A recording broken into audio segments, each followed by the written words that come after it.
Join Sid for this edition of It's Supernatural. Mon invité dit que nous vivons à une époque de christianisme contrefait. Beaucoup ont perdu ou n'ont jamais vraiment eu la vraie faim et le feu de Dieu. Mais elle dit que vous n'êtes qu'à une rencontre de votre destin donné par Dieu. N'abandonnez pas. À tout de suite.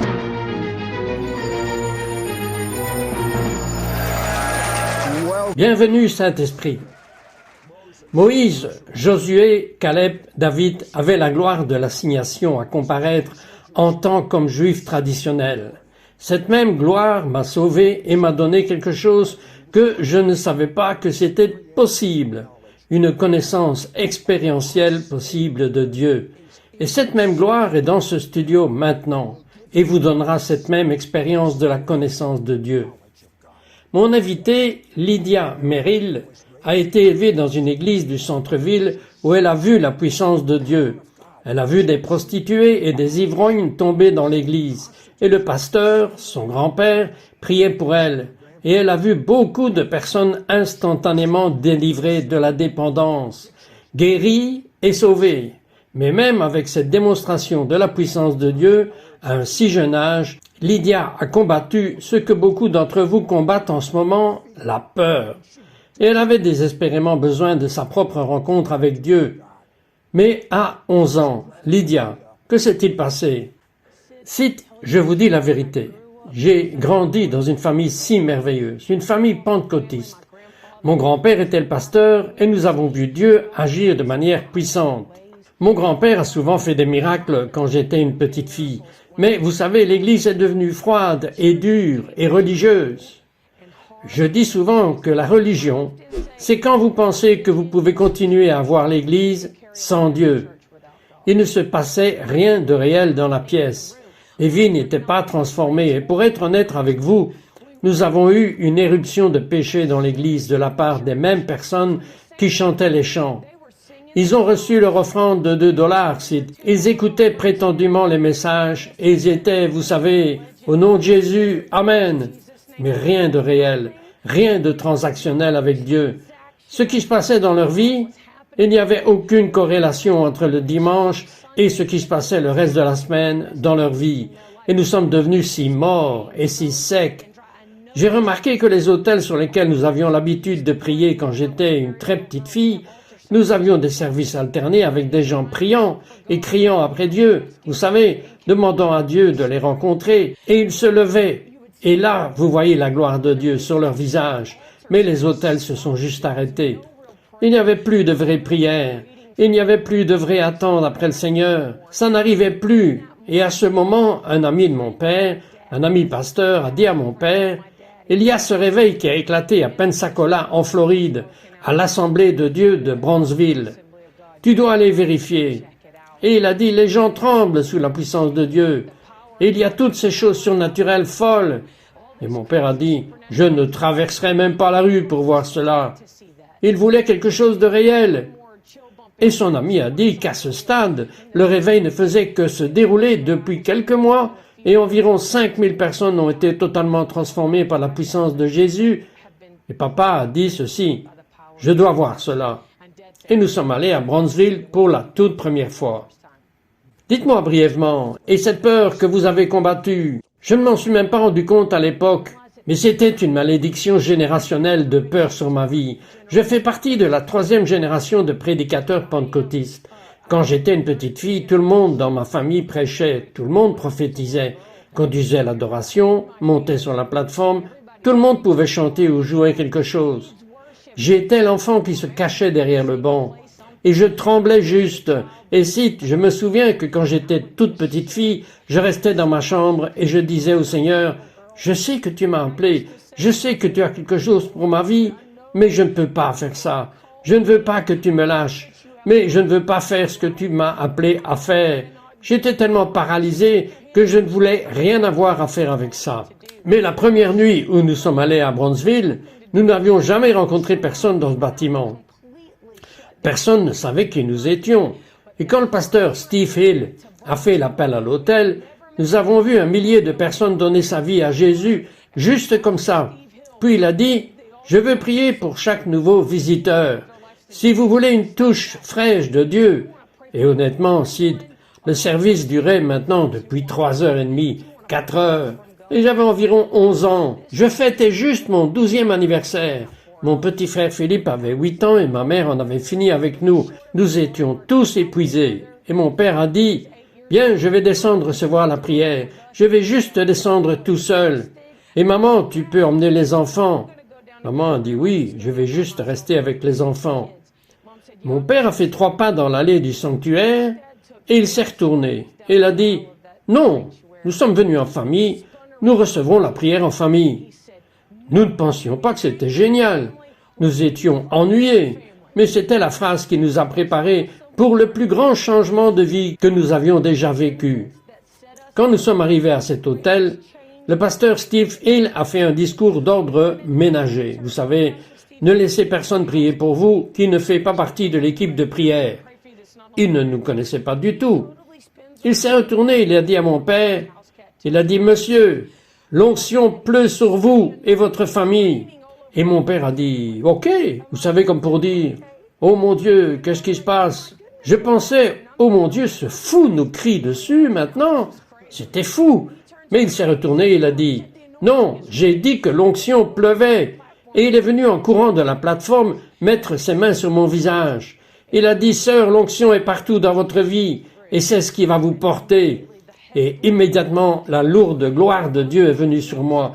J'ai perdu mes jambes. Ce n'était pas une faute de courtoisie. Je suis tombé sous la gloire de Dieu. C'était comme si un éléphant s'était assis sur ma poitrine. J'étais assis là. Et ce que je ne réalisais pas, je savais que je sentais la présence de Dieu. Je ne savais pas que c'était la gloire. Je ne connaissais pas la terminologie, mais je savais que je ressentais la paix. Je savais que je ressentais l'amour de Dieu.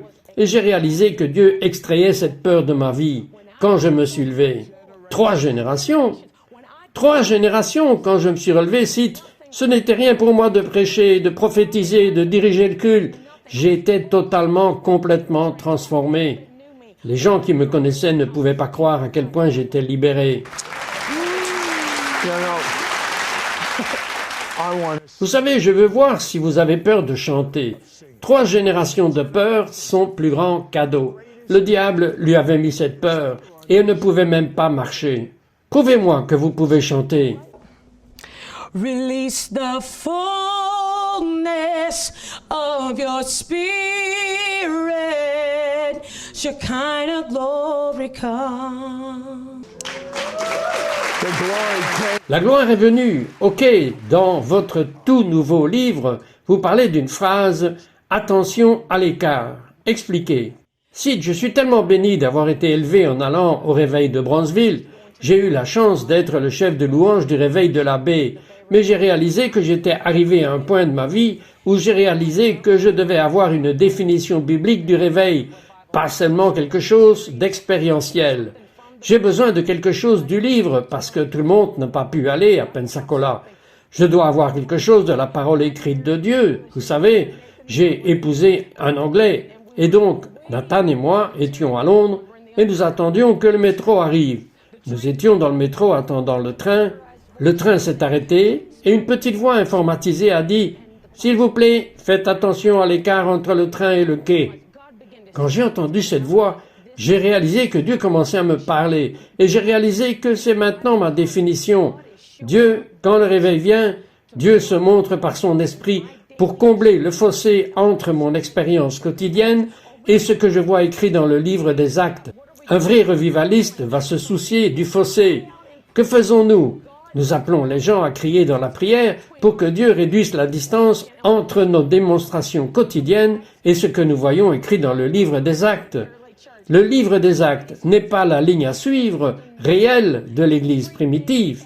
Ce n'était pas l'album des plus grands succès, c'était l'attente quotidienne normale de l'Église de Jésus. Quand les gens suivent Jésus, le Messie, il y a eu des miracles, il y a eu des signes et des merveilles. Des gens ont été emprisonnés pour avoir partagé Jésus, ils sont sortis de la prison grâce aux anges. Et c'était juste un autre jour à l'église. L'ombre de Pierre a guéri les malades, et c'était juste un autre jour à marcher avec le Messie. C'est l'attente normale. Et quand j'ai réalisé, oh mon Dieu, Tout ce qui est écrit dans le livre des Actes est à notre disposition en ce moment. Je crois que la plus grande doctrine des démons que nous ayons jamais connue dans le monde occidental est le cessationnisme. Le diable est un menteur. Chaque don du Saint-Esprit est disponible dès maintenant pour chaque disciple du Messie. Dieu ne nous laisserait jamais dans ce monde sombre dans lequel nous vivons en ce moment sans le surnaturel. C'est pourquoi j'aime cette émission, parce que nous démontrons que Jésus est vivant et par son esprit qu'il est toujours actif aujourd'hui. Donc, en tant que revivaliste, c'est mon travail de dire que nous allons faire attention à l'écart. L'attente normale d'une marche avec Dieu est que vous allez voir des signes et des prodiges et des miracles. Ces signes suivent toujours ceux qui ont cru. Pierre a appelé le mouvement du Saint-Esprit ce jour de la Pentecôte. Le réveil est l'expérience authentique. C'est l'héritage de ceux qui suivent Jésus, le Messie. Lydia dit que lorsque Dieu bouge, tout dépend de sa réputation. Expliquez. Je crois que tout mouvement de Dieu concernera Jésus. Parce que Jésus a dit que lorsque l'Esprit de Dieu vient, il ne fait que magnifier Jésus. C'est ce que fait le Saint-Esprit. Tout dépend de sa réputation.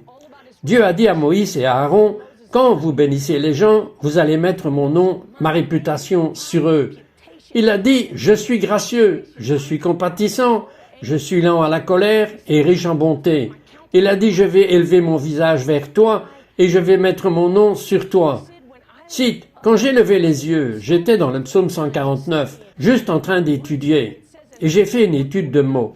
Il est dit dans le psaume 149, verset 4, « Le Seigneur prend plaisir à son peuple, il embellira les affligés avec le salut. » J'ai été totalement époustouflé quand j'ai découvert que le mot hébreu pour le salut, juste là, c'est Yeshua. Son nom, c'était juste là. Maintenant, Lydia a entendu un mot. Et ce n'était pas juste un mot, c'était mot pour mot un avertissement urgent de Dieu pour l'Amérique.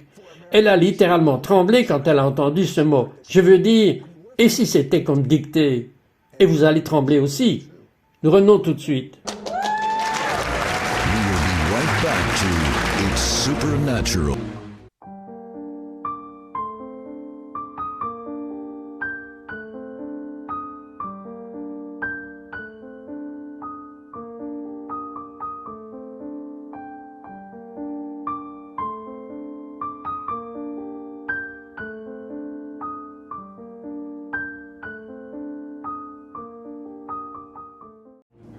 We now return to It's Supernatural. Dieu vous a donné une parole pour l'Amérique. Et je pense que c'est fascinant qu'il l'ait dictée mot pour mot. Voudriez-vous lire cette prophétie, mot pour mot? Je veux dire à propos de ce qui arrive en Amérique. J'étais en fait à une réunion en Louisiane et le Seigneur a interrompu le service et il a commencé à me donner cette parole. C'était mot pour mot, exactement comme ce que vous disiez. C'était si rapide que j'avais l'impression de prendre une dictée. Et je vais être honnête avec vous, cette parole me fait encore trembler aujourd'hui. Cette parole est le genre de chose qui me donne envie de tomber à genoux et de crier après sa miséricorde. Je crois que c'est une parole en ce moment spécialement pour les États-Unis. Je sais que nous avons des gens qui regardent de partout dans le monde et je crois que cela s'appliquera au-delà des frontières des États-Unis. Mais je crois que c'est spécifiquement pour les États-Unis. C'est ce que le Seigneur m'a dit. Il m'a dit, il y a eu des moments clés quand j'ai laissé tomber le fil à plomb de ma justice. Il a dit, même si c'est comme cela que cela a été, c'est sur le point de l'être à nouveau. Les imposteurs qui ont piétiné ma grâce sont sur le point d'être traités au fur et à mesure que le fil à plomb tombe. Il a dit, les structures qui ont été érigées hors de l'ambition de la chair sont sur le point d'être renversées. Car j'apporte un grand remaniement à mon Église en cette heure. Il a dit, beaucoup diront, où est ta grâce? Je ne vais plus permettre que ma grâce soit mal représentée, ou pervertie, ou tordue, afin que quelqu'un puisse faire un profit, car j'exposerai ce qui n'est pas né de mon esprit. Inclinez-vous, parce que votre roi marchera au milieu de vous. Puis ensuite, il m'a dit ceci, et ceci m'a ramené à mon enfance. Il a dit, souviens-toi des années 1980. Maintenant, aux États-Unis, dans les années 1980, il y avait beaucoup de ministres qui avaient la vedette nationale à la télévision. Ils étaient massivement populaires. Nous pourrions dire des célébrités chrétiennes. Et je sais que beaucoup de ces messieurs se sont repentis, donc je ne veux en aucun cas dire cela négativement. Mais le Seigneur m'a rappelé que quand ces gens ont été exposés, ils ont commencé à tomber comme des dominos, parce que leur message public ne correspondait pas à leur vie privée. Et Dieu a laissé tomber la ligne de plomb dans les années 1980. Et les retombées étaient si grandes que Dieu m'a rappelé, il a dit « Rappelle-toi des années 1980, souviens-toi quand la ligne de plomb est tombée, continuez à mettre vos yeux sur le roi, parce que beaucoup d'artistes vont tomber. » Et j'ai entendu Dieu crier ce mot, il a dit « des dominos ». Il a dit qu'ils tomberont, parce que tout cela a été un jeu pour eux. Je crois en ce moment que sous le son de ma voix, je crois en ce studio, qu'en me regardant partout dans le monde, il y a des gens en ce moment que vous avez péché en secret. Vous avez plongé dans la perversion sexuelle. Pasteur, vous avez été accro à la pornographie et personne ne le sait. Vous avez été accro à la drogue et personne ne le sait. Vous avez bu et personne ne le sait. Et je veux vous appeler tout de suite à la repentance. C'est une saison dans laquelle Dieu lance un appel pour que votre vie soit juste avec Dieu. Et si vous ne le faites pas en privé, si vous ne vous humiliez pas en privé, s'il vous plaît, écoutez-moi maintenant. Je suis votre ami. Je suis ici pour essayer de vous aider. Et si vous ne vous humiliez pas en privé, Dieu vous humiliera publiquement. Je crois que nous sommes sur le point de voir un retour de la crainte du Seigneur, surtout aux États-Unis, mais aussi au-delà. Nous allons voir un retour de la crainte révérentielle du Seigneur. Ce n'est plus pour nous le temps de jouer à des jeux. Vous tous dans ce studio, je veux que vous priez avec moi. Répétez après moi, et d'où vous me regardez, je peux vous voir en ce moment en train de me regarder sur votre ordinateur portable. Répétez après moi. Dieu vous vise. Il veut vous mettre en accord avec lui en ce moment. Prions ensemble.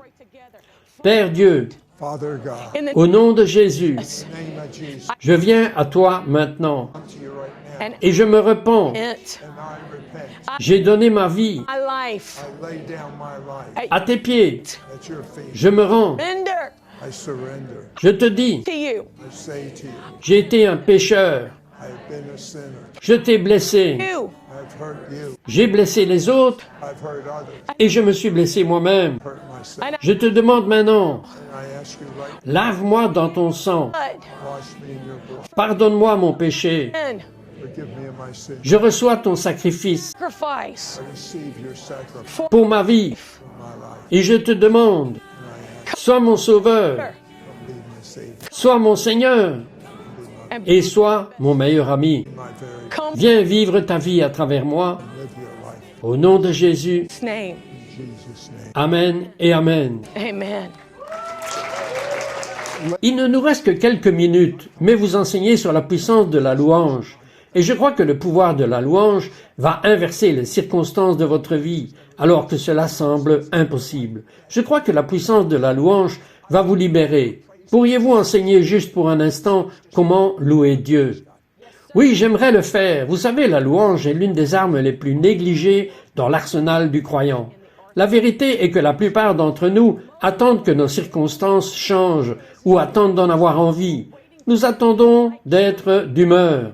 Mais la vérité est que si nous commençons à louer Dieu, cela a en fait le pouvoir de changer nos circonstances. Vous savez, même pendant que nous parlons en ce moment, je sens le Saint-Esprit me dire qu'il y a des gens que l'ennemi a essayé de verrouiller en retard et vous attendez que quelque chose se produise. Vous devez arriver à quelque chose dont vous avez besoin pour ouvrir la bouche. Vous voyez, la louange, ce ne sont pas des chansons rapides que nous faisons au début de l'église. Je veux dire, c'est amusant, mais ce n'est pas cela. La louange, c'est quand je lui déclare la réputation de Dieu, malgré ce que je vois se produire dans ma vie autour de moi. Il y a donc eu des saisons dans ma vie où j'ai combattu des choses physiquement.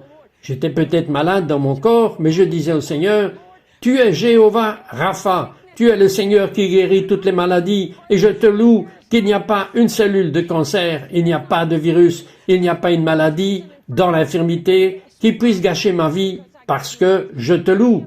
Si j'ai un besoin, si j'ai un manque, je dis Dieu, tu es Jéhovah Jireh, le Dieu qui pourvoit mes besoins, quoi qu'il arrive dans ma vie. J'aime dire que je passe dans un mode opposé et je loue Dieu à l'opposé de mes circonstances.